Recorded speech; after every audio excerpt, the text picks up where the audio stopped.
உழைக்கும் தோழர்களே ஒன்று கூடுங்கள், உலகம் நமது என்று சிந்து பாடுங்கள். பத்திரிகையாளர் சங்கம், பழம்பெரும் பத்திரிகையாளர் சங்கம், ஆமாம், சென்னை பத்திரிகையாளர் சங்க சார்பாக தேர்தல் நடக்குது. அங்கே இவ்வளோ வருஷத்துக்கு அப்புறம் ஒரு மிகச்சிறந்த ஒரு போட்டி, ஒரு ஆரோக்கியமான விவாதங்கள் நடந்துக்கிட்டு இருக்கு. இதில் நம்முடைய குறிப்பாக ரோஜா தமிழ் டிவியோடைய ஏற்கனவே பத்திரிகை 40 ஆண்டுகள் பத்திரிகை நடத்தி, அதாவது தினக்கூலி அடிப்படையில் போய் ஸ்டாஃப் ரிப்போர்ட்டர் ஆகி அவர்களுக்கு உள்ள பிரச்சனைகள் என்ன என்ன என்பதை பற்றி நிறைய அறிந்தவர், புரிந்தவர் யார்? நம்ம துரை ராமச்சந்திரன். அவர் போட்டியிடுகிறார். எதுக்கு? தலைவர் பதவிக்கு போட்டியிடுகிறார். அவர் கொடுத்துருக்கிற அந்த இதெல்லாம் இருக்குது பாருங்க, அந்த வாக்குறுதியெல்லாம் இருக்குது பாருங்க, இது நடக்குமா நடக்காதாங்கிறது ஒரு பெரிய விஷயமா இருக்கு. ஆனால் நடக்கும் என்பார் நடக்காது, அதாவது நடக்காது என்பார் நடக்குங்கிற மாதிரி வச்சுக்கிட்டு சொல்றாரு. அது உண்மை என்னன்னு பார்க்குறோம். ஓகேவா? பாருங்க, எல்லாருமே யாரும் உலகத்திலேயே ரொம்ப பாவப்பட்ட நோயாளிகள் யாருன்னா மருத்துவர்பாங்க. டாக்டர்ஸ் தான் ரொம்ப பேத்தட்டிக் மேன், பேத்தட்டிக் பேஷண்ட்டு அல்லது ரொம்ப புவர் பேஷண்ட்டுப்பாங்க. ஏன்னா அவங்களுக்கு எல்லாம் தெரியும், ஆனால் ஒன்றுமே செய்து கொள்ள முடியாது. எதுக்கு தலைவலினாக்கா என்ன ஏது என்ன பொறுத்துட்டு போயிட்டு இருப்பாங்க. அது போலவே உலகத்தில் உள்ள செய்திகள், அரசியலாளர்கள், சினிமா எடுத்து தள்ளுறாங்க. ஆனால் அவர்களுடைய பிரச்சனை கேட்பதற்கு யாருமே இல்லை. ஆனால் கேட்பதற்கு ஒரு மனிதர், நான் இருக்கிறப்பா, வாங்கப்பா வாருங்கள், பாவப்பட்டு பாரம் சுமக்கிறவர்களே என்னிடம் ஓடி வாருங்கள்னு சொல்லி யாரோ ஒரு பெரிய மதத்தின் தலைவர் சொல்கிறார். இது போலதான் எல்லா மதங்களும் சொல்லுது. இவர் என்ன சொல்றாரு? கேட்போம் வாங்கலாம், இது நடக்குதா நடக்காதுமா? என்ன எலெக்ஷன் அடிக்கிறீங்க போல இருக்கு? ஆமாங்க, சென்னை பிரஸ் கிளப் எலெக்ஷனில் தலைவர் பதவிக்கு போட்டியிடுகிறார்.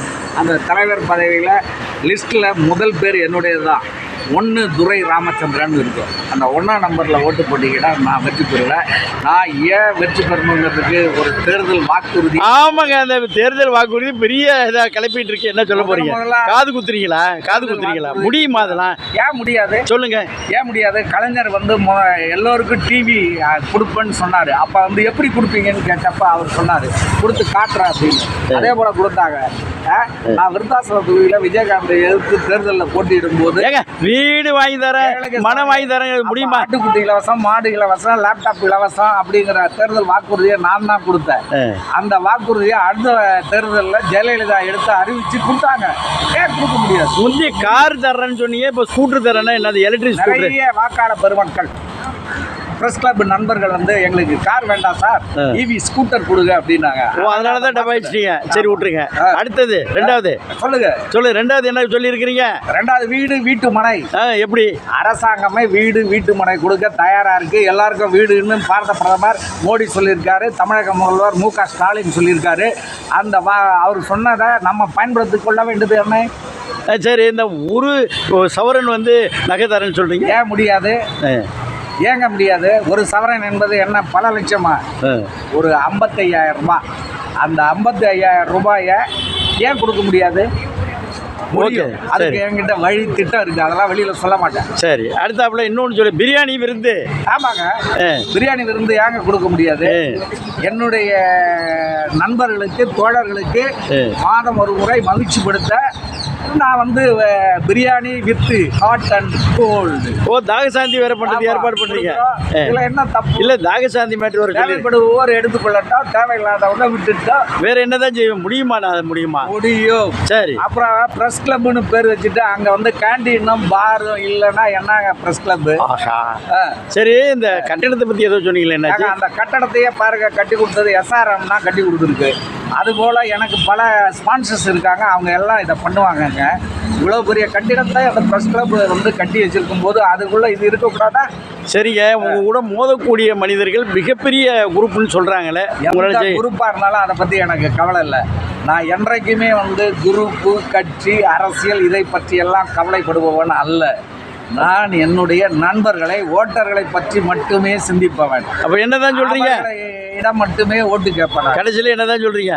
எல்லாம் எனக்கு வாக்களித்தால் நான் கொடுத்த வாக்குறுதிகளை கண்டிப்பாக நிறைவேற்றுவேன். அத்தைக்கு மீசை முளைச்சாலுங்கிற மாதிரி சொல்றீங்களா? எதுவாக இருந்தாலும் அரசியல் கட்சிகள் வாக்குறுதிகளை கொடுக்கிறது, அவங்க ஜெயிக்கலன்னா இந்த வாக்குறுதிகள்லாம் தருவாங்களா? ஜெயிச்ச பிறகு கொடுக்குறாங்க. இப்போ இந்த ஆட்சி ஜனநாயக முறைப்படி இந்த ஆட்சி வெற்றி பெற்று ஆட்சிக்கு வந்ததோ இவங்க எல்லாத்தையும் கொடுக்கலையா?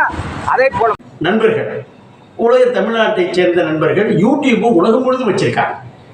அவர்களை எல்லாரும் ஒருங்கிணைத்து எல்லா நாட்டிலையும் நம்ம வேலை செய்கிறாங்க. அங்கங்கே ஒரு யூடியூப் வச்சுருக்காங்க. அவர்களெல்லாம் ஒருங்கிணைத்து அவர்களுக்கு தேவையானது, வெளிநாட்டில் அவர்களுக்கு தேவையானது, இந்தியாவில்னா இதர மாநிலத்துக்கு தேவையானது, தமிழ்நாட்டில்னா என்னென்ன செய்யணும் அப்படின்னு அவர்களுக்குள்ள செய்வதற்காக தமிழ் யூடியூப் அண்ட் யூடியூபர்ஸ் சங்கம்னு ஒரு சங்கத்தை ஆரம்பிச்சிருக்காரு. அது தலைவராக யார்? நம்ம நந்தனம் நம்பிராஜன். ஏற்கனவே இவர் செம்மொழி நம்பி என்ற ஒரு பத்திரிகை நடத்தினார். அவர் இப்பொழுது அந்த யூடியூபர்களுக்காக ஆபத்தாண்டவனாக வந்திருக்கிறார். அவர் இந்த ரோஜா தமிழ் டிவியோட துரைராமச்சந்திரனை பற்றி சொல்கிறாரு. ஏன்னா அவர் ஆரம்பிச்சிருக்கிற சங்கத்தில் இவர் தான் செயலாளர். பார்ப்போமே யாரு? துரைராமச்சந்திரன். அவர் என்ன சொன்னார் கேட்போமே. 100% நடக்கும். இந்த பாருங்க, உங்க நண்பர் என்பதற்காக சொல்ல வரல, உண்மையா நடக்குமா? அவர் சாதாரண ஆள் இல்லைங்க. அவர் தமிழ்நாடு யூடியூபர்ஸ் அசோசியேஷனுடைய தலைவர். அதுக்கு அவ்வளோ பெரிய பெருமை. அது போல இதுக்கு இவர் வந்தால் பெருமையாக இருக்கும். யூடியூப் ராமச்சந்திரன் வந்தால் பெருமையாக இருக்கும். வாழ்த்துக்கள். உழைக்கும் தோழர்களே ஒன்று கூடுங்கள், உலகம் நமது என்று சிந்து பாடுங்கள். மேடு பள்ளம் இல்லாத சமுதாயம் காண என்ன